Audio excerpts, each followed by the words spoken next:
America president ó jẹ ojú Ukraine president o. America president ó jẹ ojú Ukraine president. In fact, ó kàn lábùkù gidi gan. Fídíò yìí ló gbajúgbajà káàkiri gbogbo orí social media káàkiri báyìí. Omi inú wa ń kan mí pé ṣé àwọn olóṣèlú Nàìjíríà wọ́n ń worú fídíò báyìí ṣá, pàápàá jùlọ president Nàìjíríà Bàbá Bọ́lá Ahmed Tinubu Jagaba. Ọlọ́run á jẹ́ kí ẹ̀rí Nàìjíríà túnṣe o. Fídíò yìí kàn yín gbọ̀ngbọ̀ngbọ̀n ẹ wo bí wọ́n ṣe treat president ìlú kan. Ṣẹ̀rá àwọn pípù yìí Yorùbá pé ikú tó ń pọ̀jù gbẹ̀ ni òwe ńlá ló ń pa fún ni. Gbogbo ẹ̀yin alájẹbánu olóṣèlú ta ní Nàìjíríà tẹ́ ẹ̀ ń rò bá pé bámúbámú ni mo yó òun lẹ fẹ́ máa ṣe. Àánú yín ń ṣe mí, àánú yín ó ń ṣe mí. Ẹ̀kọ́ tó yẹ ká kọ́ nínú tó ṣẹlẹ̀ yẹn àkọ́. Gbogbo akẹ́tẹ̀ ṣáà ń wo fídíò yẹn à ń rẹ́rìn oníkálukú ń sọ títí ẹ̀. Ẹ wo fídíò yìí dáadáa, ẹ tún wò dáadáa ná. Ká wá tẹ̀síwájú nípa ẹ̀kọ́ tó yẹ ká kọ́ nínú ẹ̀. You went to Pennsylvania and campaigned for the opposition in October. Offer some words of appreciation for the United States of America and the president who's trying to save your country. Please, you think that if you will speak very loudly about the war, He's not speaking loudly. He's not speaking loudly. Your country is in big trouble. Can I Wait a answer? minute. No. You've done a lot of talking. Your country is in big trouble. I know. You're not winning. I know. You're not winning this. You have a damn good chance of coming out okay because of us. Mr. President, we are staying in our country, staying strong from the very beginning of the war. We've been alone, and we are thankful. I said thanks you haven't in been this alone. cabinet, You and haven't not been only alone. in this cabinet. We gave you, through I this said stupid president, $350 billion. You voted we gave for you your military president. equipment, You and you voted men for are your brave, but they had to use our military. What about if you didn't have our military equipment, you invited if me you to didn't speak. have our military equipment, this war would have been over in 2 weeks. In 3 days, I heard it from Putin. In 3 days, this is something Maybe new. less. In 2 weeks, of course, yes. It's going to be a very hard thing to do business like this. I tell you. Just say thank you. I said a lot of times to American people. Except that there are disagreements, and let's go litigate those disagreements rather than trying to fight it out in the American media when you're wrong. We know that you're wrong. But you see, I think it's good for the American people to see what's going on. I understand, sir. I think it's very important. That's why I kept this going so long. You have to be thankful. You don't have the cards. You're buried there.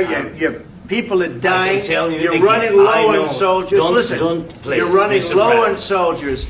It would be a damn good thing. And then you tell us, I don't want a ceasefire. I don't want a ceasefire. I want to go and I want this.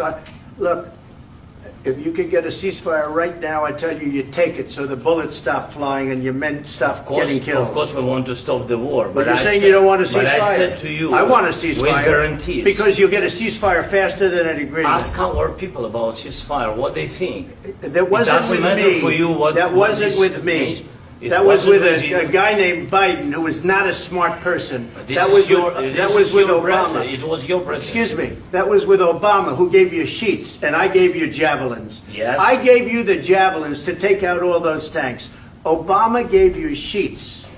In fact, the statement is Obama gave sheets and Trump gave javelins. You got to be more thankful, because let me tell you, you don't have the cards. With us, you have the cards. But without us, you don't have any cards. One more question to Martin.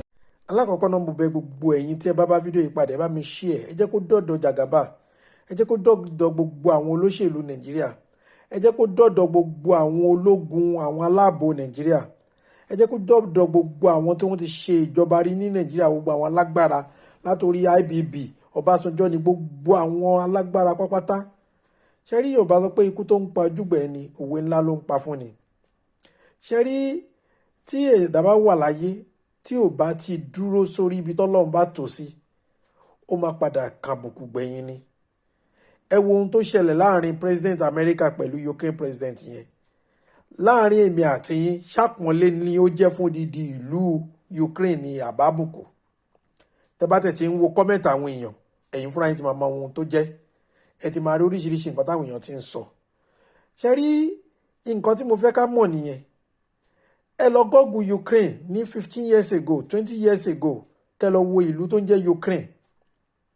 In fact tó fi dé bí 5 years ago 7 years ago ẹ lọ wò wọ́n one of the fastest growing economy country ní the whole world. Ṣùgbọ́n nígbà tí ó di pé àwọn kan ń kọrin máa jó lọ mò ń wẹ̀yìn ẹ bó lọ́mọgun bó lọ́mọgun wẹ̀yìn ẹ wò tó fi di pé wọ́n lọ ń tì í ó lọ ń fi àbàrà kékeré ó lọ fi ń gbá ńlá lọ́dọ̀ Russia. Gbogbo wa la mọ ohun tó ṣẹlẹ̀, a kì í ṣe màjèsí, a kì í kò sáròbó nínú wa mọ̀. Gbogbo wa la mọ ohun tó ṣẹlẹ̀. Àwọn kan ló tì í, wọ́n mọ̀ tì í débẹ̀ ni pé má wọrí.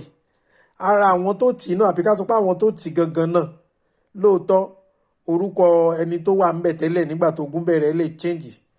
Ó lè jẹ́ ọ̀tọ̀ lẹni tó wà ń bẹ̀ ń sìn ṣùgbọ́n the same country the same people yìí náà ni wọ́n. Àwọn náà tì í o pé kó lọ tọwọ́ bogun.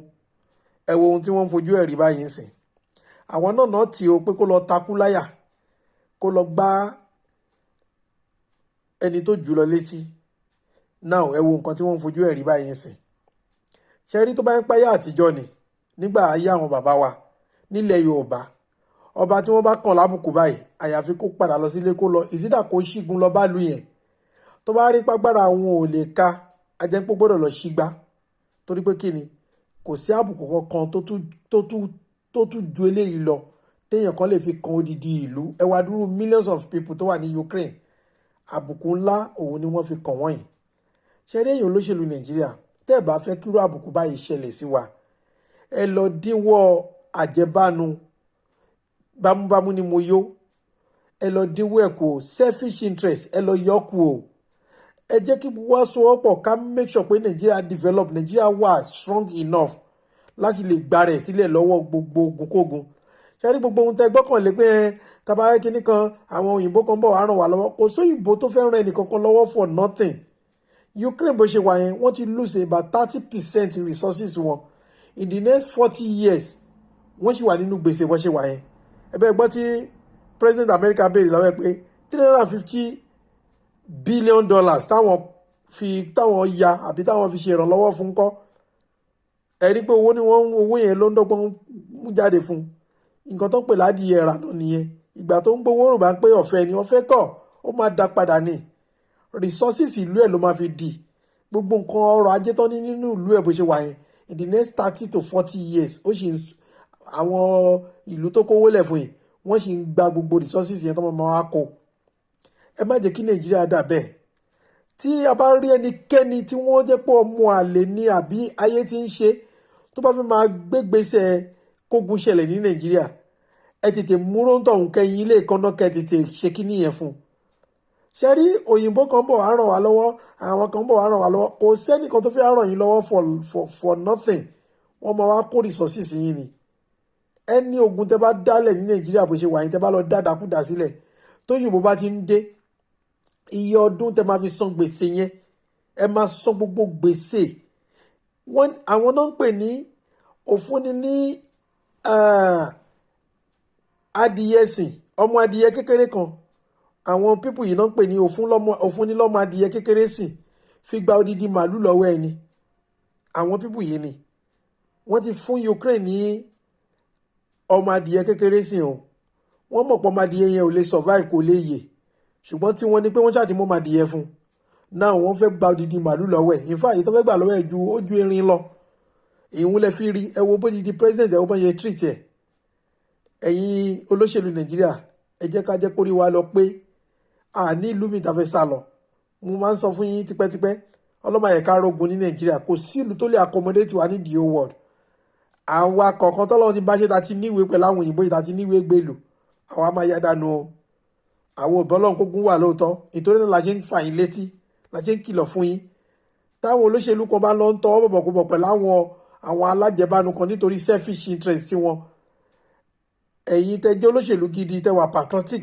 to the country ẹ̀yin lawyers tẹ́ jẹ́ human rights lawyer tẹ́ ń dáàbò bo ìlú Nàìjíríà pé kí nǹkan má bàjẹ́ kọjá àyè ẹ gbìyànjú gbogbo àwọn olóṣèlú yẹn ẹ sàn wọ́n dì gbogbo ohun tó bá lè fa ogun ò kì í ṣe yàn o ogun ò kì í ṣe ọpọ́n ayò o kò ségun lẹ́kọ̀ọ́ kò sógun ní kinní o ẹ wá lọ sọ pé ogun wà kò sógun o Ọlọ́run ní jẹ́ ká rógun o gbogbo ohun tí ò ní jẹ́ ká rí ogun òun ni kẹ́ máa make sure pé ń ṣe o òun ni kẹ́ máa make sure pé ń ṣe o láì jẹ́ bẹ́ẹ̀ ẹ share fídíò yìí o ẹ click follow button ọlọ́run àdúró tì wá o èmi sọ tèmi mo dúró tán o tó bá wù yín ẹ má tètè máa dín ọwọ́ àjẹbánu corruption gbogbo nǹkan tẹ́ ń ṣe kò sí right kò kí náà ń porúkọ ẹ̀ kò sí respect for rule of law oníkàlùkù ń ṣe títí ẹ̀ àánú yìí ṣe mí mi ní sọ́jú báyẹn lọ but lẹ́ẹ̀kan sí mo bẹ̀ President Tinubu ẹ wo fídíò yẹn dáadáa kẹ wo àbùkù tó kan odidi president ọlọ́run ní jẹ́ ká rógun tó máa mú president Nàìjíríà náà lọ ṣe láńgbáláńgbá lọ bá ìlú kan báyìí o kò sí ohun tó lè ṣe fẹ́ni tó bá ti jẹ́ tán president Ukraine ó jẹ́ tán ni wọ́n ti pa so àwọn tó ti pa náà ṣe ẹ̀wù mọ́ yẹn bá ojú ẹ̀ jẹ́ ọlọ́run ní jẹ́ kí Nàìjíríà bá débi kí wọ́n máa bójú ajé báyìí lọ́jọ́ kan ṣùgbọ́n tẹ́ ẹ̀ bá dín ọwọ́ ìjẹkújẹ corruption ìbàjẹ́ tó ń lọ káàkiri Nàìjíríà ó dà àkíngbọ́ búburú lẹ́nu àbọ̀ rẹ̀ ó dàbọ̀ ẹ share fídíò yìí ẹ click follow button tẹ́ bá ti follow page mi ire o.